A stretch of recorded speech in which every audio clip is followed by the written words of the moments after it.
Chlorophyceae के बाद जो अगला क्लासिफिकेशन हमें पढ़ना है उसको हम कहते हैं रोडोफाइसी। और रोडो से नाम से ही क्लियर हो रहा है कहीं ना कहीं, जैसे क्लोरोफाइसी से नाम से क्लियर था कि जो एल्गी होगा वो ग्रीन कलर का होगा, उसी तरीके से रोडोफाइसी से ये पता चल रहा है जो एल्गी होगा वो किस कलर का होगा, रेड कलर का होगा। रेड कलर क्यों होता है ये जानना ज़रूरी है। उसके लिए पिगमेंट प्रेजेंट होता है जिसको हम कहते हैं phycoerythrin. Phycoerythrin is that pigment which is responsible in the red colour of that algae.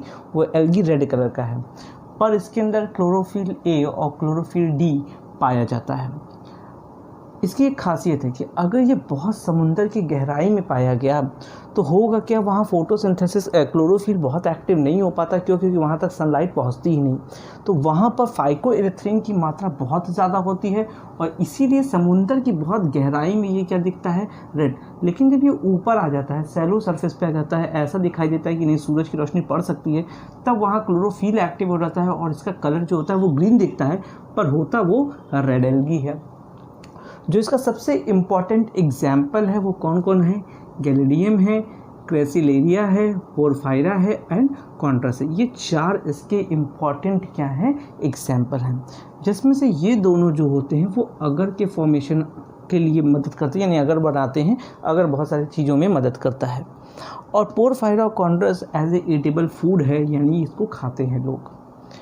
जो रोडोफाइसी के अंदर स्टोर्ड फूड होता है उसको हम लोग कहते हैं फ्लोरिडियन स्टार्च। बहुत इंपॉर्टेंट है, the stored food present in the rhodophyceae is known as floridean starch. Floridean starch पाया जाता है। रोडोफाइसी की जो सेल वॉल है, सेल्यूलोज तो होगा ही, पेक्टेट और सल्फेट भी पाया जाएगा, पेक्टेट और सल्फेट।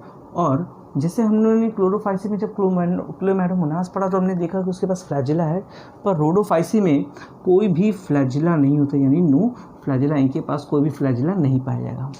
अब बात आते हैं रिप्रोडक्शन की। तो जैसे रिप्रोडक्शन सब में पढ़े थे, ए सेक्शुअल भी हो सकता है, सेक्शुअल भी हो सकता है, वेजिटेटिव भी हो सकता है, तो इसमें भी वेजिटेटिव है, ए सेक्शुअल और सेक्शुअल। वेजिटेटिव का जो मोड है वो फ्रैगमेंटेशन, यानी फ्रैगमेंटेशन के तरीके से होगा। ए सेक्शुअल का जो मोड है वो नॉन मोटाइल स्पोर्स, यानी स्पोर्स तो बनेंगे पर वो कैसे होंगे, नॉन मोटाइल होंगे। और सेक्शुअल का जो मेथड होगा वो क्या होगा, ओगैमस। ये बातें किसके बारे में हुई हैं, रोडोफाइसी के बारे में। हमने क्लोरोफाइसी को पूरा पढ़ लिया और रोडोफाइसी को पूरा पढ़ लिया। अब हमारी अगला जो आता है टर्म क्लासिफिकेशन का, उसको हम कहते हैं फेरियोफाइसी। फेरियोफाइसी जैसे ही हम लोग कंप्लीट करेंगे वैसे हम लोग का थैलोफाइटा वाला जो कॉन्सेप्ट होगा वो पूरा कंप्लीट हो जाएगा। अगर हम बात करते हैं फेरियोफाइसी की, तो फेरियोफाइसी मतलब होता है ब्राउन एल्गी। हमने क्लोरोफाइसी में ग्रीन एल्गी देखा, रोडोफाइसी में रेड एल्गी देखा, फेरियोफाइसी मतलब होता है ब्राउन एल्गी। अब मैंने देखा था कि ग्रीन क्यों होता है, रेड क्यों होता है, उसी तरीके से ब्राउन क्यों होता है। ब्राउन होने का कारण होता है फ्यूकोजेंथिन। फ्यूकोजेंथिन नाम का पिगमेंट पाया जाएगा तो एल्गी कैसा हो जाएगा, ब्राउन हो जाएगा। क्लोरोफिल ए और क्लोरोफिल सी इसमें पाया जाता है। जो सबसे इंपॉर्टेंट चीजें, इसके एग्जाम्पल्स याद करना बहुत जरूरी है। लेमिनेरिया, सार्गासम, फ्यूकस एंड एक्टोकार्पस, ये कुछ इंपॉर्टेंट एग्जाम्पल हो गए हैं किसके, फेरियोफाइसी के। एक नॉर्मल स्ट्रक्चर फेरियोफाइसी में लेमिनेरिया का अगर हम पढ़ें तो कुछ इस तरीके का होता है कि वो होल्ड फास्ट से कनेक्ट होता है और उस पर स्ट्रिप आ जाता है। ये ना कोई लीफ है ना ये कोई स्टेम है, सिर्फ एक स्ट्रक्चर है, कोई ऐसा नहीं हो सकता क्योंकि किसी में भी यहाँ पर लीफ, स्टेम, रूट जैसी चीजें डेवलप नहीं होंगी। सेल वॉल, सेल्यूलोज तो होता ही है, एल्जिनिक एसिड भी पाया जाता है। एल्जिनिक एसिड क्या, जनरली ये क्या है, पानी में पाए जाते हैं, तो कहीं सूख ना जाए उसी वजह से इसे प्रोटेक्ट करने के लिए, ड्राइंग, सूखने से बचाने के लिए इसके पास क्या पाया जाता है, एल्जिनिक एसिड पाया जाता है। और रिप्रोडक्शन जो है इसका सबसे इंपॉर्टेंट पार्ट होगा। ए सेक्शुअल में अगर हम फ्यूकस में पढ़ें तो बहुत आसान सा है कि एक डिप्लॉइड प्लांट होता है, वो विदाउट मियोसिस यानी माइटोसिस कर लेगा, ढेर सारे जूस्पोर्स बनाएगा, जूस्पोर्स जो होंगे डायरेक्ट प्लांट को फॉर्मेशन करेंगे। ये तो एसेक्सुअल का मेथड फ्यूकस का होगा। जो सबसे इसका एग्जांपल इंपॉर्टेंट है वो है Ectocarpus in the terms of reproduction. जो प्लांट होता है एक्टोकार्पस वो डिप्लॉइड होता है और जो उसका ओव्यूल होता है वो यूनिलॉक्युलर यानी एक लॉक्यूल्स का होगा, ये तो प्लूरिलॉक्युलर यानी बहुत सारे लॉक्यूल्स होंगे। दोनों टाइप के प्लांट पाए जाते हैं, यूनिलॉक्युलर भी पाया जाता है, प्लूरिलॉक्युलर भी पाया जाता है। अगर यूनिलॉक्युलर होगा तो वो क्या होगा, मियोटिक डिवीजन करेगा, यानी 1 से 4 बनेंगे और 4 से ये अगर डिप्लॉइड होगा तो सब हैप्लॉइड हो जाएंगे, जूस्पोर्स का फॉर्मेशन हो जाएगा। और जो प्लांट का फॉर्मेशन होगा वो कैसा होगा, हैप्लॉइड। तो सबसे इंपॉर्टेंट चीज कि एक्टोकार्पस डिप्लॉइड भी हो सकता है और हैप्लॉइड भी। हैप्लॉइड में से गैमेटेंजिया का फॉर्मेशन होगा, मेल गैमेट निकलेगा, फीमेल गैमेट निकलेगा, दोनों का फ्यूजन हो गया और क्या बनाएगा, जाइगोट। और ये जाइगोट जो होगा वापस से कन्वर्ट हो जाएगा किसमें, प्लांट में। तो ये कैसा केस है, ये यूनिलॉकुलर केस है, यानी जब यूनिलॉकुलर की बात करेंगे। प्लूरिलॉकुलर में क्या करेंगे, प्लूरिलॉकुलर में माइटोसिस होगा, यहाँ मियोसिस होगा, यहाँ माइटोसिस होगा। डिप्लॉइड वाला डिप्लॉइड जूस्पोर्स बनाएगा और डिप्लॉइड जूस्पोर्स डायरेक्ट कन्वर्ट हो जाएगा प्लांट में। ये बहुत ही इंपॉर्टेंट रिप्रोडक्शन का पार्ट है in the case of Ectocarpus.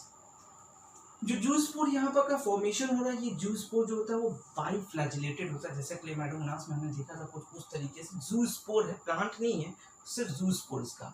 और इसका जो फ्लैचुला होगा वो दो तरीके का, बाइफ्लैश भी होगा, टेंसी भी। विप्लैश मतलब पीछे से और मोटा होगा, आगे से क्या होगा, पतला होगा। और टेंसी का मतलब क्या होगा, उसमें इस तरीके से हेयरी स्ट्रक्चर निकला रहेगा। सेक्सुअल रिप्रोडक्शन जो होगा वो आइसोगैमस से हो सकता है और ओगैमस से हो सकता है। तो ये काफी इंपॉर्टेंट बातें हुई हमारी फेयोफाइसी के बारे में। थैलोफाइटा हमने कंप्लीट किया, थैलोफाइटा का क्लासिफिकेशन भी पढ़ लिया भाई, क्लोरोफाइसी हो सकता है, रोडोफाइसी हो सकता है और फेयोफाइसी हो सकता है। और on the basis of algae हम समझे कलर ऑफ द एल्गी से डिसाइड कर ली कि उसके अंदर कौन सा पिगमेंटेशन पाया जाता है। अब हम अगले क्लासिफिकेशन की ओर चलते हैं प्लांट किंगडम के, जिसको हम लोग नाम कहते हैं ब्रायोफाइटा। तो जो हमने पहला डिवीज़न कंप्लीट किया वो थैलोफाइटा था, अब हम लोग इसकी बात करने वाले हैं ब्रायोफाइटा के लिए। ब्रायोफाइटा की कुछ बहुत इंपॉर्टेंट बात समझते हैं। सबसे पहली बात कि ये हमेशा मॉइस्ट एरिया में पाया जाता है, यानी जहाँ पर हल्का सा गीलापन हो, और शेडी एरियाज़ में पाया जाता है क्योंकि इनके पास कोई भी सिस्टम डेवलप नहीं है। शेडी एरियाज़ में इसलिए पाया जाता है ज़्यादा ट्रांसपीरेशन नहीं हो जाए क्योंकि पानी की कमी ना पड़ जाए, इसी वजह से ये शेडी एरियाज़ में रहते हैं और मॉइस्ट एरियाज़ में पाए जाते हैं। क्योंकि इनके पास रूट सिस्टम है ही नहीं, तो सीधी सी बात है इनके पास जाइलम और फ्लोएम एब्सेंट रहते हैं और इसीलिए ये पानी के अंदर ही पाए जाते हैं, समर्ज रहते हैं, या काफ़ी इसका बॉडी जो होगा पानी के बाहर होगा, थोड़ा सा बाहर होगा, इसीलिए जाइलम फ्लोएम इसके अंदर एब्सेंट है।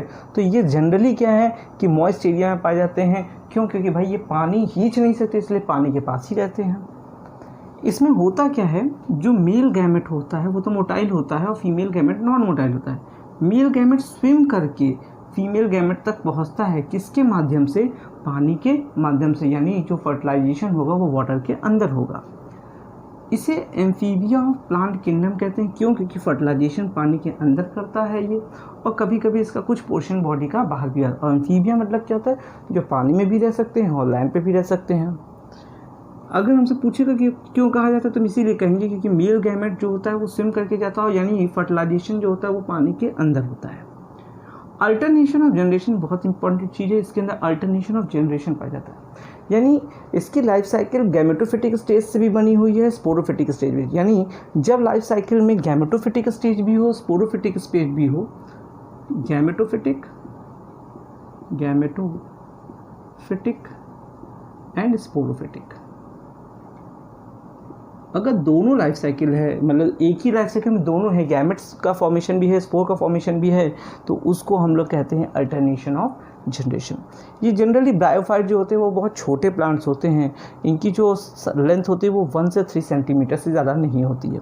लेकिन एक्सेप्शनली सबसे टॉलेस्ट ब्रायोफाइट जो है उसे हम कहते हैं डॉसिनिया। डॉसिनिया जो होता है वो लगभग 50 सेंटीमीटर का होता है। ये बहुत इंपॉर्टेंट है, नीट के बेसिस पे याद रखना कि टॉलेस्ट ब्रायोफाइट जो होता है डॉसिनिया होता है, जो कि 50 सेंटीमीटर का होता है। शॉर्टेस्ट जो सबसे छोटा होता है उसको हम कहते हैं जोप्सिस। जोप्सिस जो होता है वो 0.5 सेंटीमीटर का होता है। तो ये दोनों चीज़ याद करना बहुत ज़रूरी है। ब्रायोफाइटा के अंदर एक टेंडेंसी पाई जाती है, इसी वजह से ब्रायोफाइटा की चीज़ों को इस्तेमाल किया जाता है। उनके अंदर टेंडेंसी है मॉइस्चर को एब्जॉर्ब करने के लिए, यानी मॉइस्चर को वो क्या करते हैं, एब्जॉर्ब, यानी जो एटमॉस्फेरिक मॉइस्चर उसको एब्जॉर्ब करते हैं। इनको इसीलिए पैकेजिंग में इस्तेमाल करते हैं, ग्राफ्टिंग में। ग्राफ्टिंग में क्यों इस्तेमाल करते हैं, जब हम दो जो चीज़ों को जोड़ते थे ग्राफ्टिंग में तो उसके ऊपर मिट्टी लगाते हैं, तो वो जब मिट्टी लगाए हैं, मिट्टी के साथ साथ हम लोग वहाँ पर क्या करते हैं, स्फैगनम का इस्तेमाल कर लेते हैं या फिनेरिया का इस्तेमाल कर लेते हैं, जो मॉइस्चर को एब्जॉर्ब कर लेता है और वो डेवलपमेंट में मदद करता है।